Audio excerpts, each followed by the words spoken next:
Prepare to absorb the worthwhile, lifelong story of financial climb from the bottom to the top. So our next speaker has a successful background in operations management, learning and development, and quality assurance. She has overseen learning and development teams and held leadership roles in data analytics, process improvement, and educational technology. She is a member of professional associations such as the Data Science Association and the International Society for Data Science and Analytics in Washington, USA. She is also recognized as a fellow in the Philippine Society of Physiologists and holds diplomate status in the Philippine Academic Society for Microbiology and Parasitology. She is a certified wealth and estate planner and certified investment and advisor from Wealth Management Center for Communications and Research. She studied psychology and medicine from St. Paul University and De La Salle University and has earned Lean Six Sigma certification from the University of New South Wales. She is a special lecturer in the College of Medicine and a manager for education services at Zepto Education. Currently, she is also a second-year law student at the Arellano University School of Law. Let us listen closely to the Education Services Manager of Zepto Education and learn the ropes to financial success. A huge round of applause for Dr. Majo Mendoza.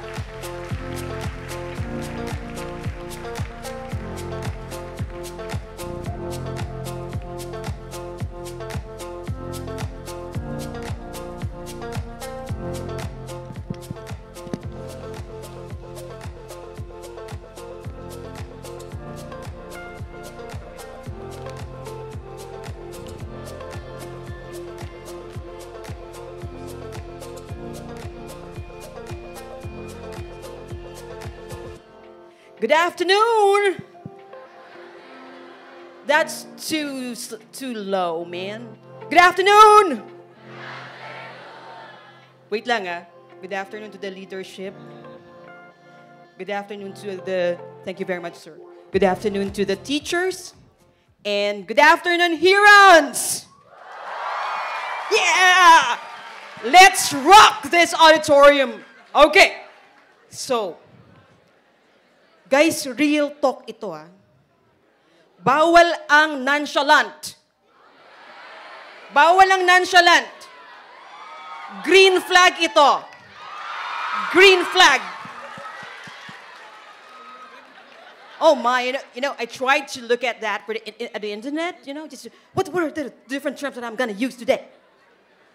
All right. So, bawal ang nonchalant ah. All right. So our banana for today is really financial literacy, okay? Let's see.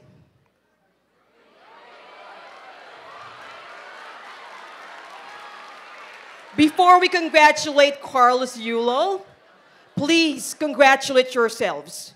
Bakit? Grade 12 ka na. Dati grade 11 ka lang. Di ba ang laking accomplishment nun? Ang hirap nun. Basa, basa, basa, milk tea, basa, milk tea, basa, milk tea.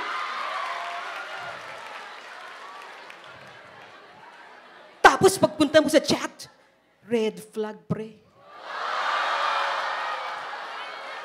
Carlos Yulo, a very successful athlete, 2 gold medals, right? Okay? That can be you. Right? Or in a different industry, in a different aspect, right? So Carlos Yulo is very, very popular, very successful, and he was able to achieve his dreams, right? That can be you. However, ladies and gentlemen, Herons, habang tinatahak ni Carlos Yulo yung, ano bang tawag dun? Maraming nakasabay dyan, right?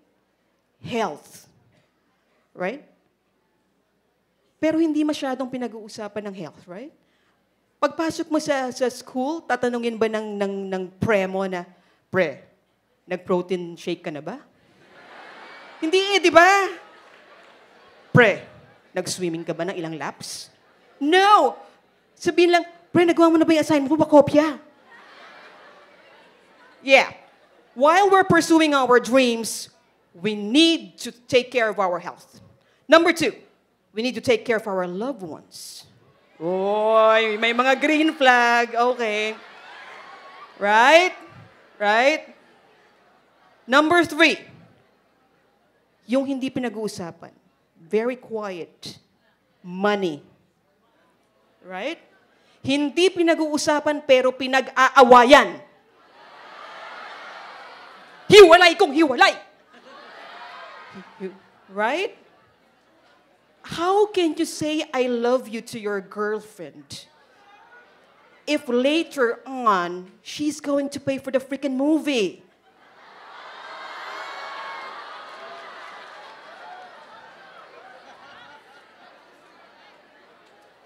Right? Sa inyong mga guys, buti sa aming mga girls, okay lang. Right? But seriously speaking, as you pursue your dreams, guys, you need health. You need love. And you really need money. And you're very lucky because University of Makati, together with Cebuano Lubelier, and I am Zepto, we work together. We are working together in order to educate you guys about money. Isn't that cool? Yeah. Green flag. Yeah. All right. Now, sabi ni Sanjay Tulani, isang sikat or bantog na financial advisor siya, ang buhay ng tao ay 28,000 days on the average. That's around 75 years old, no? At hinati niya ito sa 4 na quadrants. 1 to 20, 20 to 40, 40 to 60, and 60 to 80. Yan ang life cycle natin, right? 1 to 20, wala ka pang kita yan, di ba? Nakita mo lang yung maganda yung paligid, right? So, wala pa, pinanganak ka, tumakbo ka, nag-aral ka elementary, grade 1, grade 2, grade 3, grade 4, hanggang grade 11, and then 12. Ay, congratulations, grade 12 na kayo. All right. Wala pang kita, but for others, they might be working already, right? But for most, we don't have that capacity to work and to earn money. Usually, it's coming from our dad or our mothers, right? And then, 20 to 40, dyan na tayo magsisimula. Okay?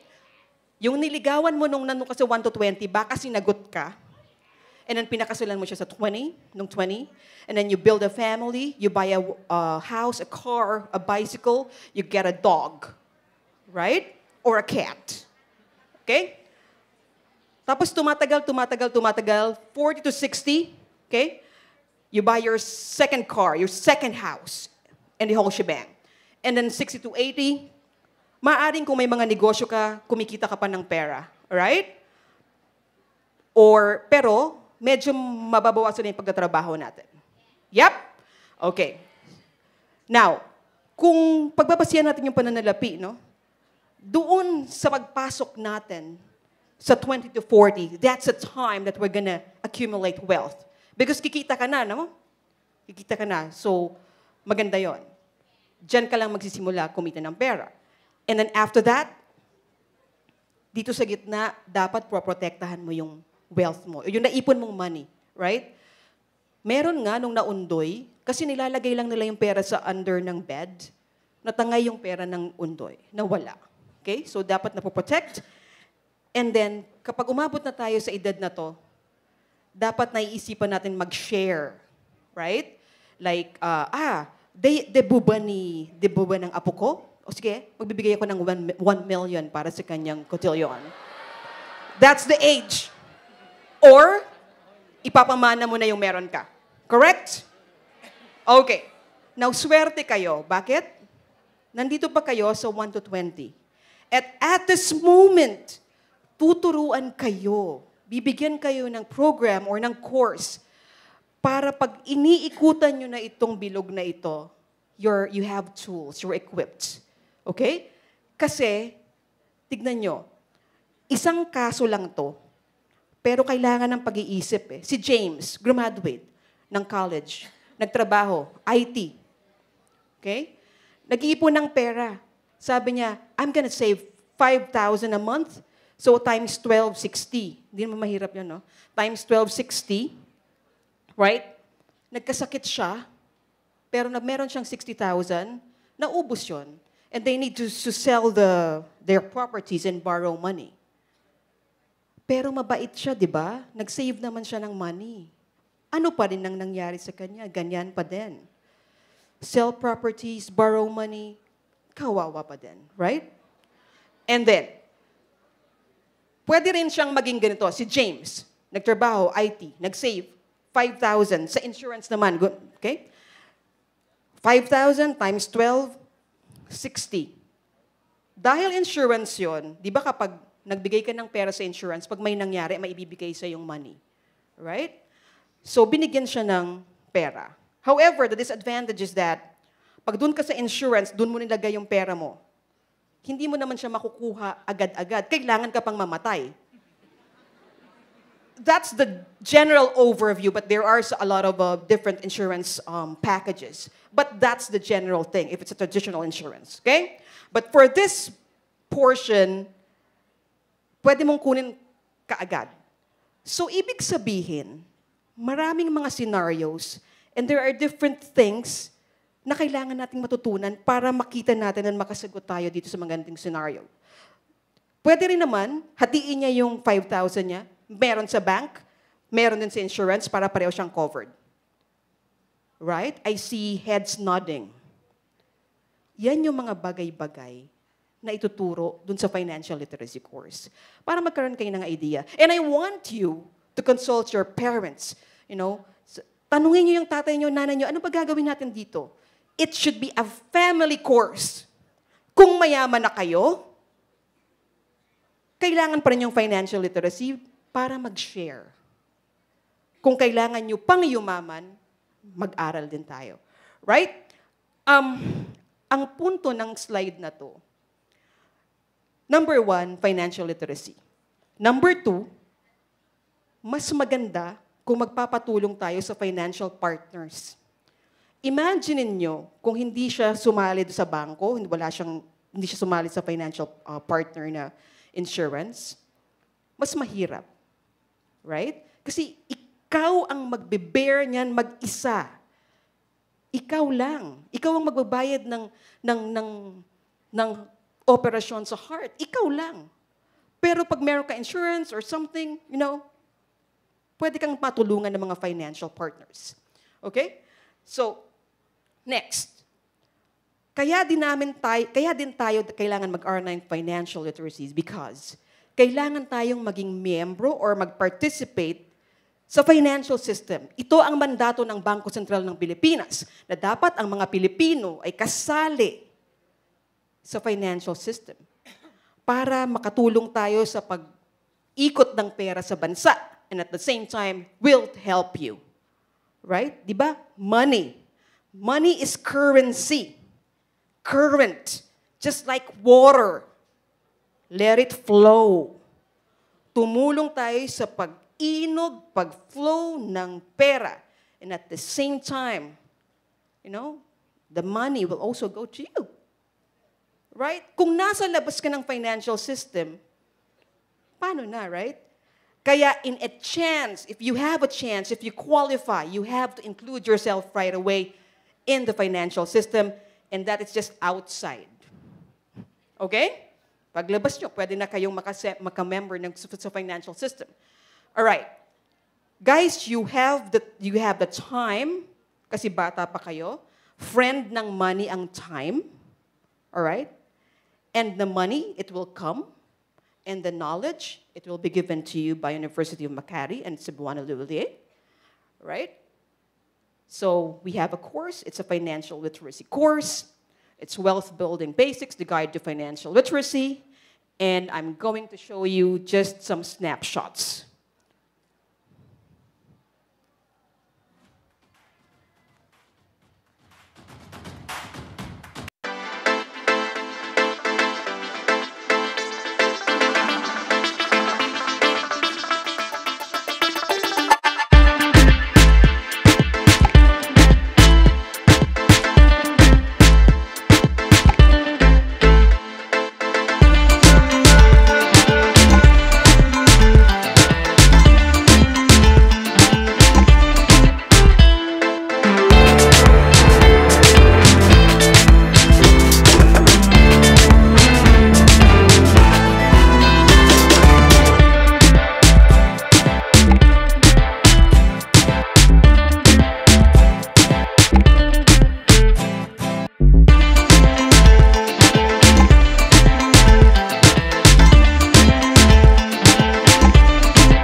A lot of you are really watching, but during the reflection paper part, you became quiet.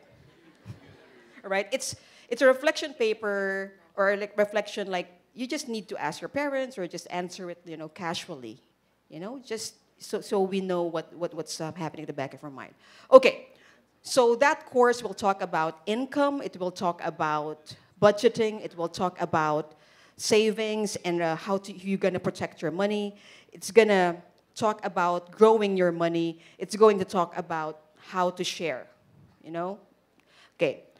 Then I'm just going to go back to Carlos Yulo because this time it's going to be a Carlos Yulo or you that's going to be equipped. Yeah? Yes? All right? Are you G? Gusto ko makita yung mga taga-UMAC tumayo. Are you G? Are you G? All right. Tignan natin kung talagang G kayo. Okay, for those people na kinausap ko kanina, pwede na. Let's go! Come on, come on! Come on, come on, come on! Come on! Come on! Come on! Come on! From this side! Come on! Yeah! Come on! Woo! Come on! Let's rock the world! Woo! RUG!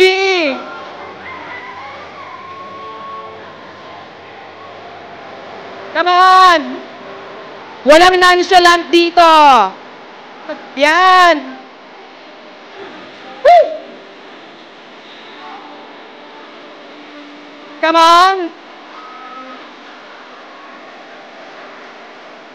Walang nonchalant, ha? Woo! One more! Come on, everybody, rock the auditorium!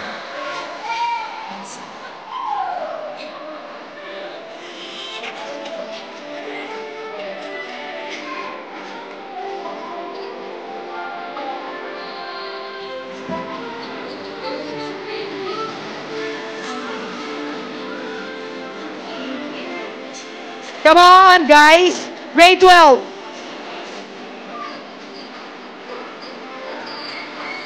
Hello, everyone! Clap your hands! Go! Okay, thank you. All right, let's sit down. Thank you, ma'am. Thank you.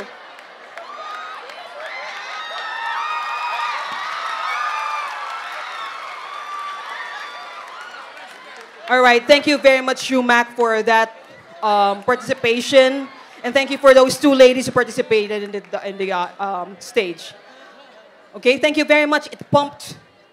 Physiologically, I need your heart to pump around 120 to 140 so that learning will happen. That's why I let you dance.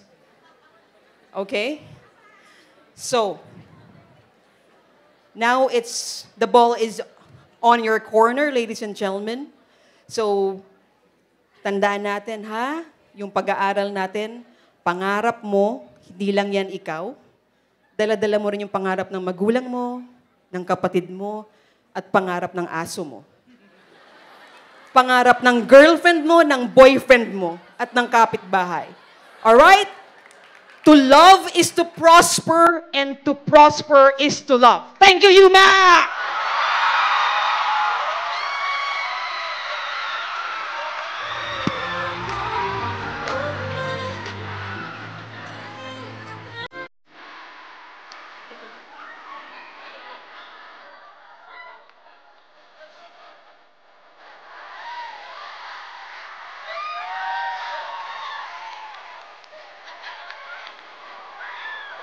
Tunay ng pagtingin, mahiwa. Ay! Huwag niyo kang pilitin.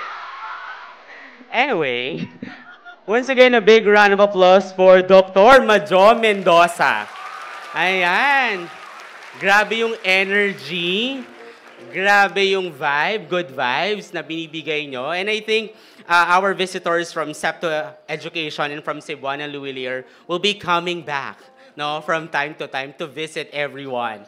No? And I think green flag, red flag, no? Ang daming nabanggit ni Mama Jo. Although napaka-ikli lang nung part na nag-discuss siya about the basics of financial literacy. But I think we learn so much, no? Green flag ba kapag yung nanliligaw sa atin ay gustong mag-save ng money? Eh, paano kung gusto ko lang ilibre ng milk tea? Green flag ba yon? O, di ba? Halo-halo. Siyempre, pag libre, gusto natin yun, green flag. Eh, paano kung gusto kang turuang mag-invest? Ayan. So, I think may idadagdag si Sir Tabu, si VP Tabu. Sir? May we invite again yung dalawang nagsayaw doon sa taas? Ikaw po. Gusto niyo bang mag-member doon sa Sandejas family? Oh, bibigyan kayo ng ano. Sige. Wow! Sana pala Kanyang sumayaw dalawa. din ako. Ayan. Yung isa pa po, dalawa sila. Ayan.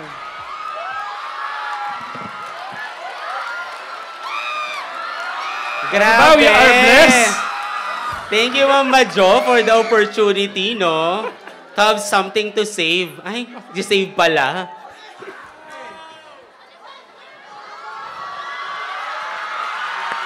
So that you can already start building on the Sandejas savings plan.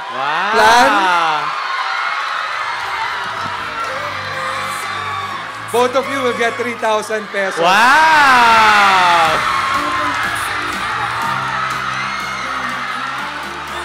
Wow! Wow! All right. Of course, courtesy of Dr. Luilier, Dr. Sandejas, and myself. All right. Thank you, guys. Thank you, thank you. Ayan.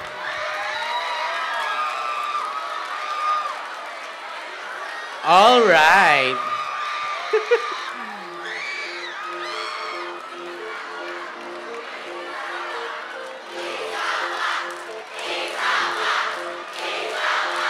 Naku po, isa pa da.